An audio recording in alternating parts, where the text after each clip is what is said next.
Hi and welcome to our channel. I'm Madison and today I'll be doing a book review. When me and Trendy's talked about doing book reviews on this channel, we thought what a better place to start than some of the book series that really helped us grow our love for reading as kids. Naturally, I decided to start with the Percy Jackson and the Olympians series. This book review will be over the first book, The Lightning Thief, which came out in 2005.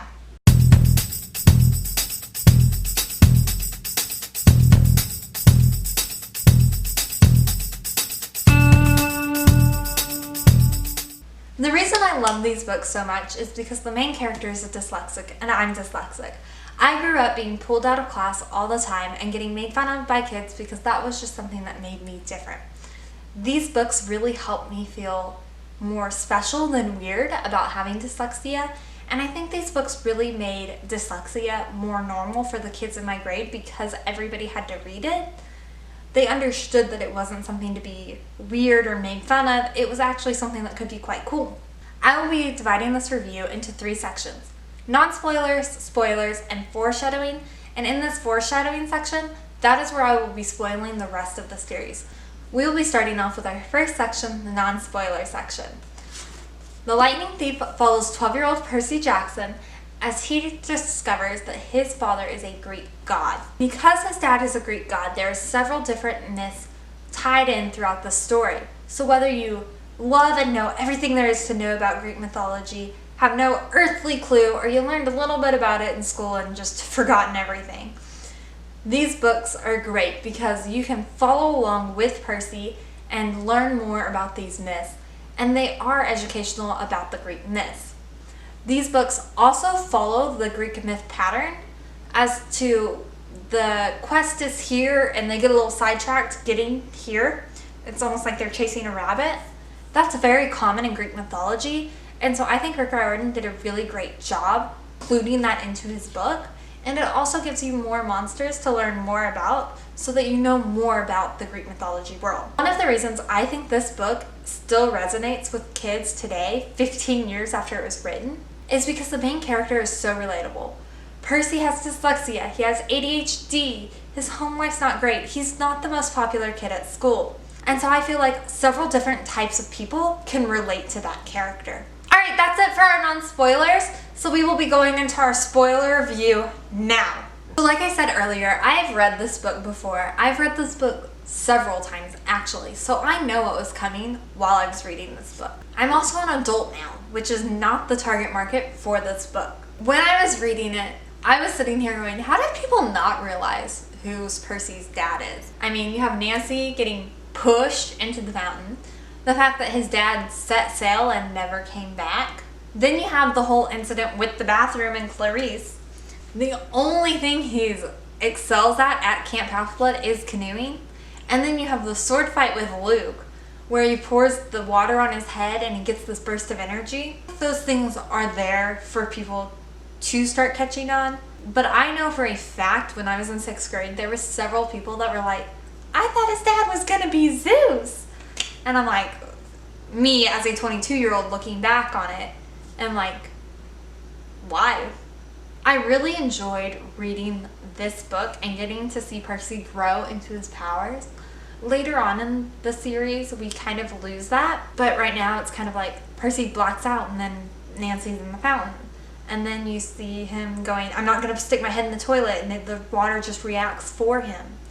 And then you see him in the Tunnel of Love where he's like, water, come on, all of this water, come. And you know, he learns that he's waterproof, he can breathe underwater, and so you really see him growing into these powers that we see him use continuously throughout the series. Something that I thought was absolutely hilarious was the fact they're spraying and they're talking to Luke, and then next thing you know, Ares is like, oh, look at you, you're in Denver? And me, knowing how the book ends, goes, that's sketchy. I wonder why I didn't catch on to this. And I'm like, well, the first time you read it, you were 12. The next thing, Aphrodite's scarf. I don't get it. Annabeth's like, oh no love magic for you, and puts it in her pocket. To this day, still don't understand the significance of that scarf, and it kind of drives me insane. I feel like it's something that has a lot of significance, and I can't figure it out. So if you know what the significance of that scarf is, please comment below and help me out, because I'm kind of deeply confused over this scarf. I think it's really cool that Thalia just pops up in his dream kind of right after they have this whole backstory about Thalia and Luke and Annabeth. I honestly thought that dream took place in the next book over, and so it's kind of exciting to see Thalia. The next thing that really stood out to me and almost kind of bothered me is the fact that Percy doesn't get a lot of credit for using his brain. I think in the fandom, we're just like, Percy's up there, la-di-da-di-da, oh look, I have a sword, oh darn, a monster's dead. And even in this, I think Grover and Annabeth really cut Percy short, but like, he really uses his brain in the Lotus Casino. He's the first one to get snapped out of it. You see him use it again at Krusty's to like convince Krusty to lay down on a bed. Then you see him convince Chiron into taking them into the underworld. And lastly, you see it with the fight with Ares. And Percy uses his brain and nobody gives him credit for it. And so here I am giving credit to Percy for using a brain. The fact that they showed Annabeth catching on to the fact that it's Kronos very early on, because she is a daughter of Athena, I think it makes sense for her to be the one that catches on early. And it helps not spoil it for the reader because it's in Percy's view. But it also gives the reader a hint that, hey wait, maybe something's up here. I think by far one of my favorite parts in the book is when Percy is talking to the press. Let me just read you a little bit of it. All I want, I said choking back my tears, is to see my loving stepfather again. Every time I saw him on TV calling me a delinquent punk, I knew somehow we would be okay. And I know that he would want to reward each and every person in the beautiful city of Los Angeles with a free major appliance from his store. Here's his phone number.